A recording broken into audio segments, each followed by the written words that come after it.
So, Magearna, huh?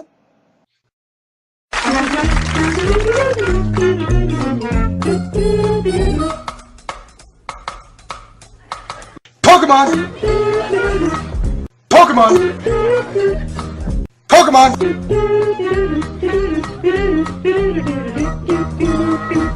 Pokemon! Hello everyone, I'm Dustin Benzel, and welcome to another Pokemon XY&Z anime discussion.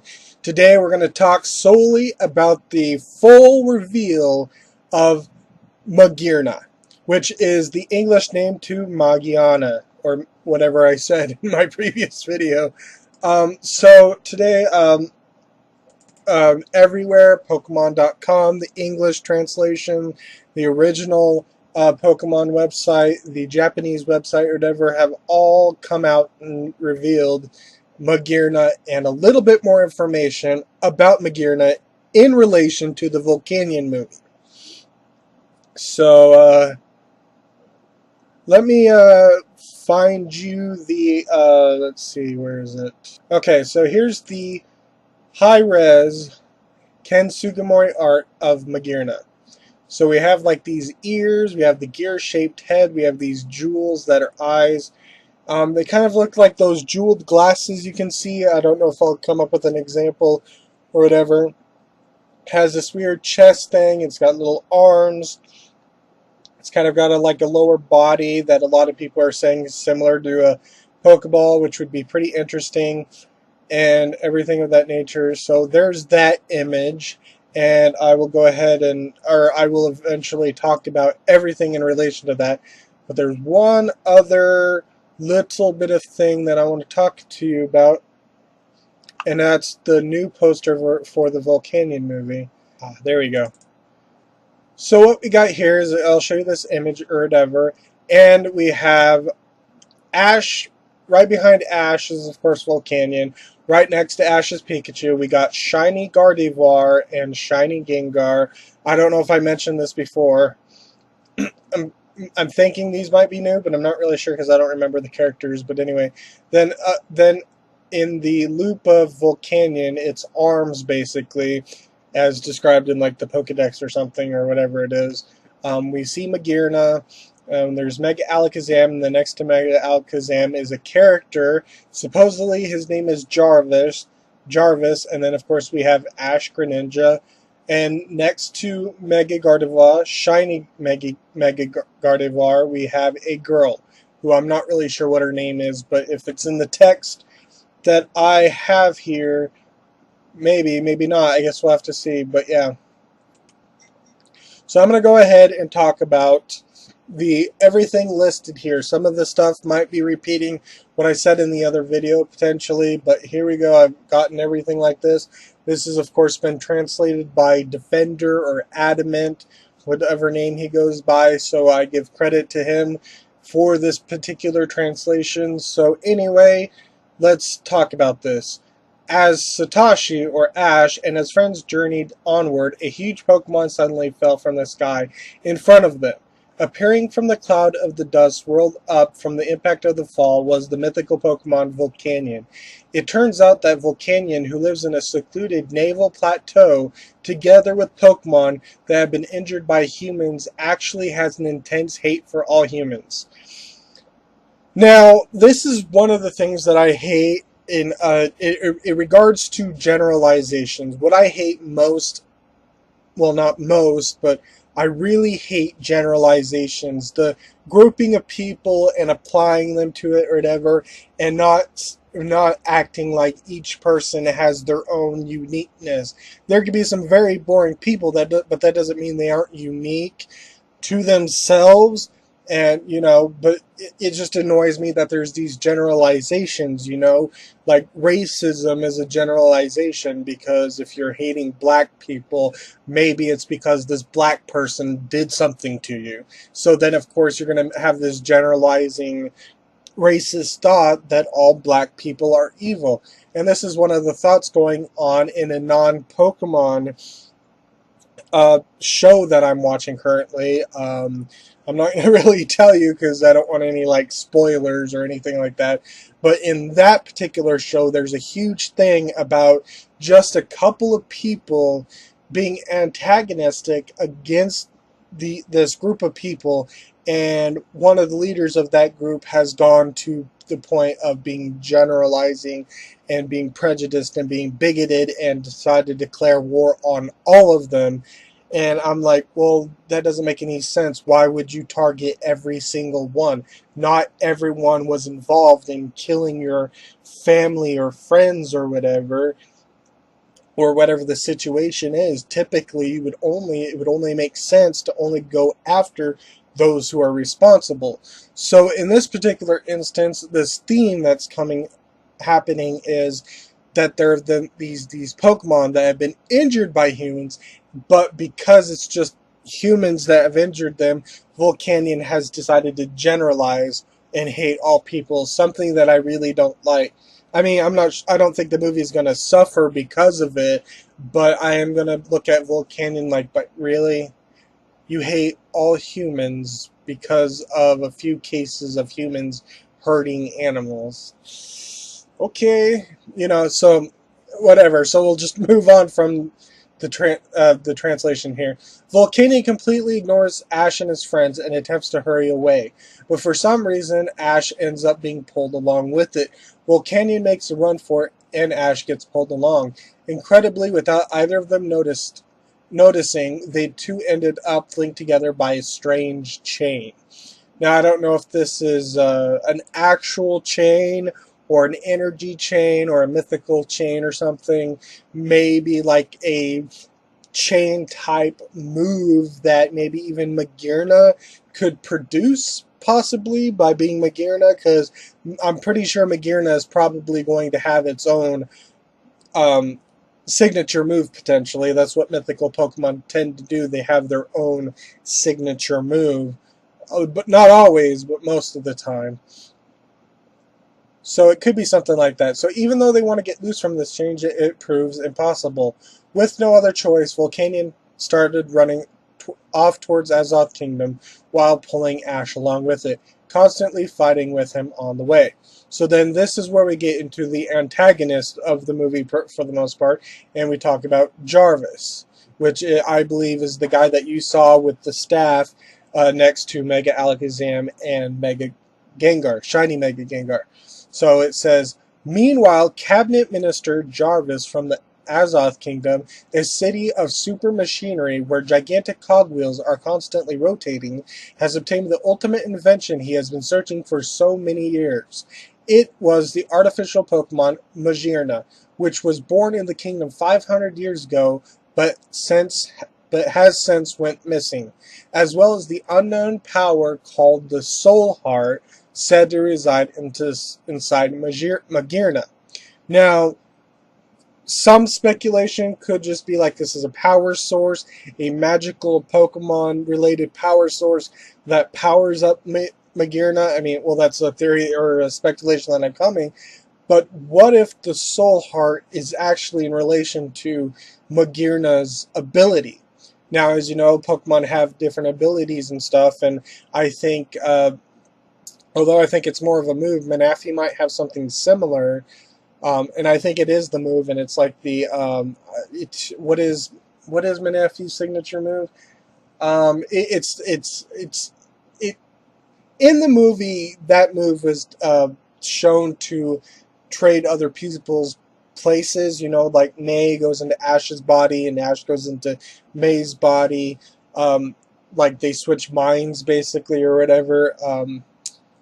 Can't remember what it was called. I think it had something to do with Heart Swap. I think that's what the move was called, Heart Swap maybe, or something like that. And it was Manaphy's signature move. So I think it could be something like that, but more along the lines of like Victory Star, which is Victini's signature ability, where it improves the accuracy. So maybe Soul Heart is actually an ability, and it would make sense if the Soul Heart is powering Magearna, that it could translate into an ability.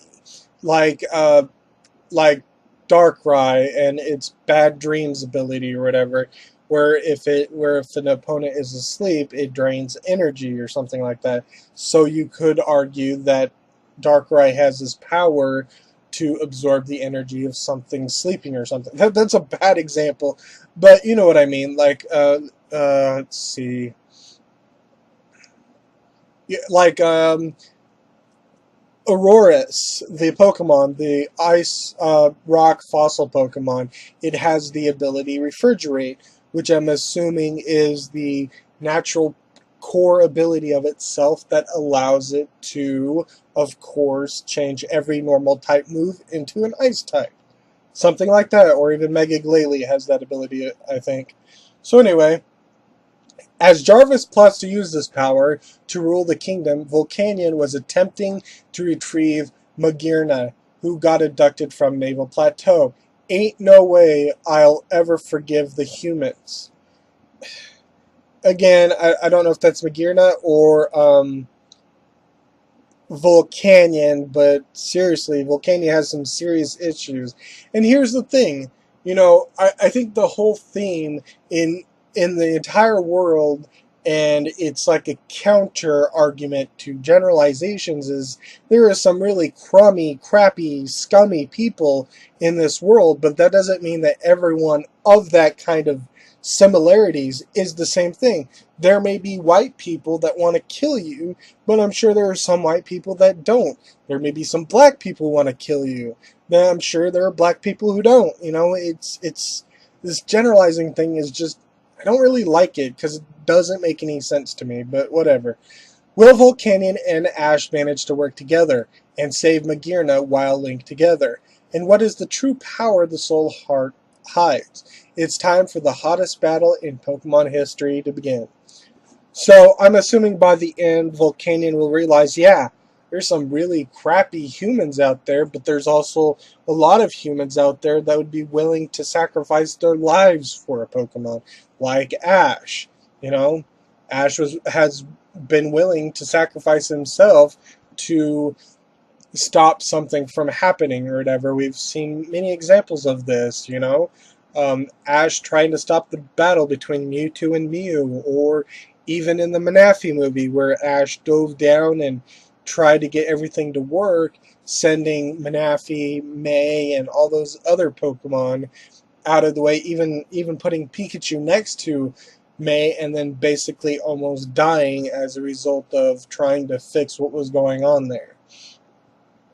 So that's pretty much all the translations are. So going back to the poster, of course we see, this Jarvis-looking character. He's got like these weird goggle-like eyes or whatever, and he has this staff or whatever. Some have speculated that that gem inside his staff might be relating to the Soul Heart, so I guess we'll just have to see if that's actually the case. And of course we have this girl over here, and I'm assuming she actually probably is like the true heir to the Azoth Kingdom. I'm assuming she's like a princess or a queen or something that basically got accooed by, that basically got struck down by Jarvis, and she wants her throne back, or she wants the Azoth Kingdom to potentially be this great place for Pokemon or something, or maybe she's just a scholar or something and has the same traits as Ash, as in liking Pokemon and stuff or whatever. It is pretty interesting that she kind of does look like a little bit of that Pokemon performer in the actual television show. I think her name is like Lisa or something like that, or something of that nature, where I think she has like a soul rock and stuff or whatever. That wears glasses. I think some people have made a joke that she's like a female Clement. She kind of looks related. The woman or the girl looks related or whatever. So yeah. So I'm hoping that this is actually going to be like in a protagonist type role for this girl, as opposed to being like in cahoots with Jarvis, basically. This guy, because it's not really going to help the case that Ash probably would make to Volcanion about not all humans are bad. Some of them are bad, yeah, but not all of them. So it is interesting that, of course, there's more Mega Evolutions in this. It's the generation of Mega Evolutions, and it's even more interesting that we're getting Shiny Gengar and Shiny Gardevoir. So I think that's pretty much it for, of course, the Magearna news. I don't think there was anything. I don't think I missed anything unless it happened recently. So I think that's pretty much it. So just a few things that I'm going to leave off, and then I'm going to go on. So one thing I want to know, even though I don't really watch the dub that much, except watching a few select episodes that are dubbed, like the evolutions, the captures, the important episodes that I really want to see dubbed. Here's some interesting dub news. It seems that the Pokemon YouTube channel uploaded a trailer for the next series, and assuming that the song within the preview, the trailer, is going to be the intro opening, I'm actually very okay with that, because it is very legit sounding. It's very high quality. It sounds like nothing any dub company ever did, or at least in regards to Pokemon, like 4Kids or the Pokemon Company International. They have not made a Pokemon theme song this high quality that I have ever heard. Now, there are some really catchy and fun songs or whatever, but this has like a mature quality to it that seems like it's trying to get like teenagers or even adults interested in Pokemon. It has that quality, even if the words are like childish or something or whatever, or something meant for kids or something like that. Just the way that it's sung and presented is really nice. So I'm looking forward to at least a couple of those particular dubbed episodes. I'm not going to do any review or anything like that, but I'll look forward to them. And if that's not the opening or the theme song, then it'll be interesting to see what they have instead. So that's that. So then one last thing. I'm not sure what's going on in the next couple of days. If Pokemon Fan is still a thing, I will of course do a video on it, but of course it probably won't happen for another couple of days or whatever. Otherwise, I may have to just give up on Pokemon Fan ever being a thing again, or maybe just being pleasantly surprised when it just shows up one day. So I don't really expect all that much to happen.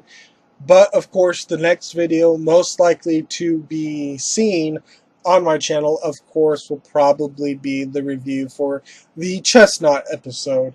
And of course, I will talk about any new information that was revealed, and I will especially discuss the preview for the Pokemon Showcase of Frey City. So I think that's pretty much it.